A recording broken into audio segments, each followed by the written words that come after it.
It's very interesting. I mean, and again, I go back to going to the combine, and just before we leave, knowing what we were talking about in terms of getting ready for free agency, what we were looking at, and then what positions we wanted to focus in as we were getting ready for free agency, and then how that would affect what we were doing at the combine.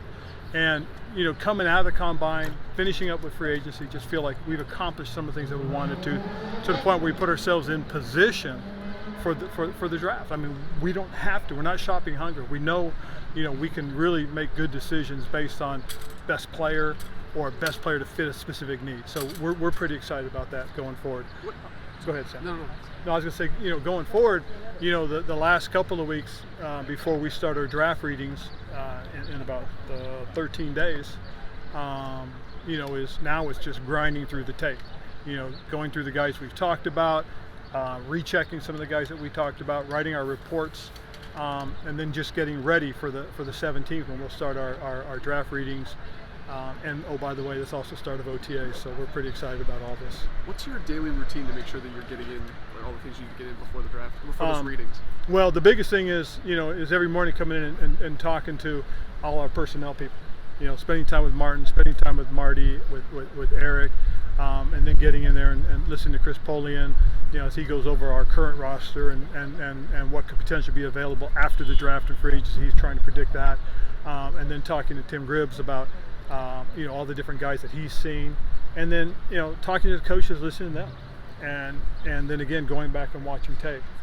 Like yesterday, I can't tell you, but we were watching a specific position, and I went over and I asked these specific position coaches what did they think. So that's what we're going through, and then of course talking with the coordinators. You've watched hours and hours and hours of tape at this point in your career. What are a couple things that get you to kind of sit up in your chair a bit and maybe press the rewind button? It's crazy because some guys are still making great plays. So you figured I'd seen it all, but when you see a guy do something, wait a minute, I got to see that again. Then you go back and you watch it, and then you go in and you say, hey, come take a look at this, and next thing you know, we're all sitting there going, wow, okay.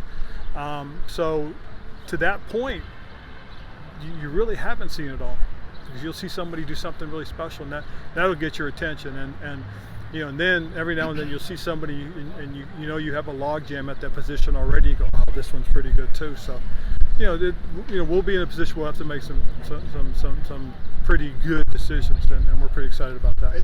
A non-draft question, but more along the sale line. You guys were talking last week about the excitement in the building. Have you talked to players, and just what it's been like the last couple years, have you talked to players who kind of, not so much for the sale to be over, but for all the stuff to be over? Have you talked to guys about that and their level of excitement about that? I wouldn't call it excitement as much as just the relief of, okay, now we know what we're doing and where we're going. It is exciting. It is going to mark a new era. It'll change some things, the things that the way things are. But I think the biggest thing more than anything else is really the excitement about who we are as a football team currently. I know a lot of excitement has been around what Eric Bieniemy's been bringing to the table, and that's been pretty cool to watch. His group of guys. I mean, he's got them in coming extra early, and they're staying a little bit later than normal right now. But it's been good. It really has. And then watching the confidence in which Jack and his guys have been going through their stuff, and knowing that they feel really good about where we are. I mean, I know last year this time we talked about some of the things that we needed to do as a defense, and for the most part we were able to accomplish it. And even just for the players to move past the what about situation X? Do you know what I mean? Like just having to answer those questions, just to get beyond that for this team. In all honesty, John, I haven't talked to guys about that yet. I really haven't. I know it'll be coming. When we get there, hey, we've moved on. We're on this, and I think the hard part for everybody more so than anything else is right now is we're just waiting for it to happen. So we'll see. You had to comment with these guys last week at owners meetings about this is your first offseason of true roster building. Right. What would you describe the first couple seasons as, or what got in the way of the true roster build? The roster build is you're building around a quarterback situation that you feel pretty good about, but also it's a rookie quarterback salary that you're working around more so than anything else. And so with that, we were able to make some money, spread it, make some money just last, and be able to spread it around to more than one or two guys. We felt like we may not have been going for the upper echelon guys, but we were at a pretty good tier, and we're pretty excited about those guys. We really are, and that's what made it exciting. is that, you know, we were able to do that. You know, when you try to work around a quarterback situation where you're trying to find that guy, you spend a little bit more than you really want to, and you put yourself in that position where you can't just go out and say, hey, you know, hey, we like this tackle and we like this guard and that center, you know, we like this linebacker. You know, now we were able to do that, and that's what I meant by it, is that, you know, when you're dealing off of the and somebody, I don't know if somebody put it out there, that they showed, you know, what it is like with these two quarterbacks in terms of, you know, what our total expenditure is for this season. I mean, that's a good number for us to be able to work around. That's what I meant by that. You mentioned Eric. You'll get to the meetings soon enough about planning for the draft. How loud is his voice in those rooms meeting? I mean, you know, how much? No, it's important. He has a lot to say because it's important because, you know, as we go through this process, it's about fit. These guys got to fit what he wants to do, you know, as far as draft pick is concerned. You know, a lot of things that they do is going to be predicated on speed. I mean, you know, I think we got a pretty good core of receivers. It's almost like a track meet because these guys are fast. And that's one of the big emphasis, that we're looking for the speed guys. We're looking for the guys that can run, those kind of guys that can make the impact and that can be difference makers in games.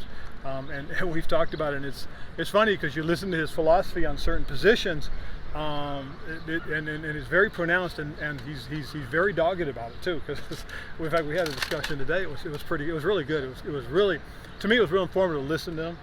And listen to his personality about it too, how confident he is about certain things. Are there some things that he has said, you know, you need to get this? Are there positions that are pointing out already, or is there?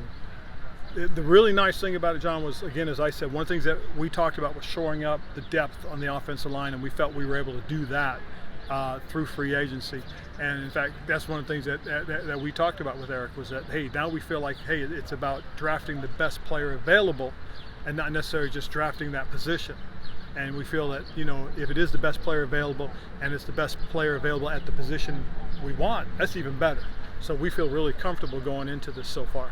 Along those lines, how much are you looking for the best polished football player versus the best athlete? Well, again, it's depending on the position.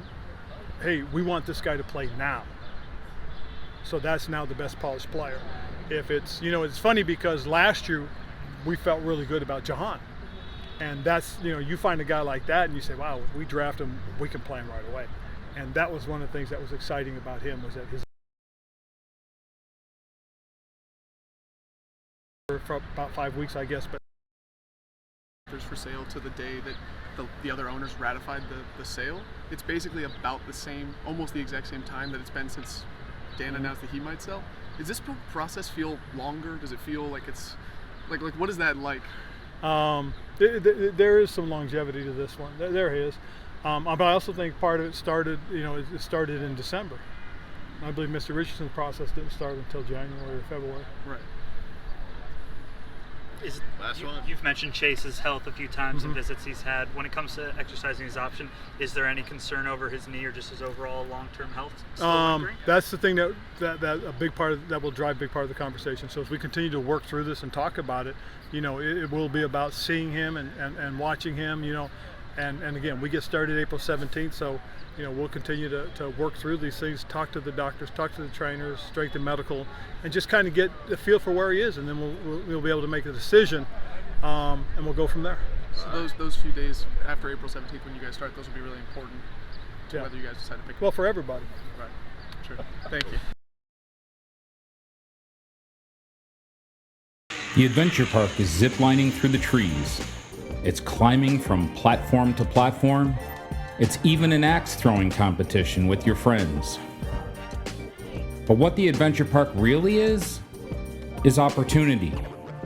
Reconnecting with friends and family, accomplishing a challenge, and making lasting memories. So book your visit today and choose your own adventure.